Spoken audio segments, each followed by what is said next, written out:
ବର୍ତ୍ତମାନ ଇଲେକ୍ସନ ସମୟ ଚାଲିଛି। ନେତା ମନ୍ତ୍ରୀ ମାନଙ୍କୁ ସମସ୍ତେ ଗାଁ ଗହଳିରେ ଦେଖିବା ପାଇଁ ପାଇବ।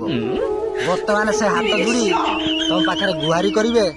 ତମର କଣ ଅସୁବିଧା ଭଲ ମନ୍ଦ ପଚାରିବେ।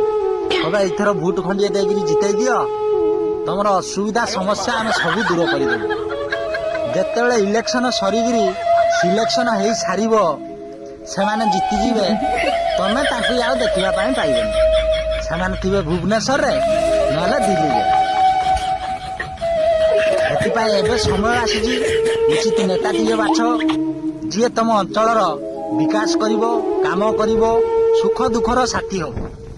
ଆମର କଣ ଅଛି, ଆମେ ଟଙ୍କା 500ର ମୁଣ୍ଡ, 500 ଟଙ୍କା ଯିଏ ଦବ ଆମେ ତାକୁ ଭୋଟ ଦେଇଦେବୁ। ତମେ ଏମିତି କରିବନି, ତମେ ଉଚିତ ନେତାଟିଏ ବାଛିବ। ଆମେ ସିନା ଚୋର ଟାଉଟର ଟସ୍କର, ମଦ ମାଂସ ଗୁହ ଖାଇ ବୋଲି ଟଙ୍କା 500ରେ ବିକ୍ରି ହେଇଯିବୁ। ତମେ ନିଜକୁ କେବେ ବିକ୍ରି କରନି।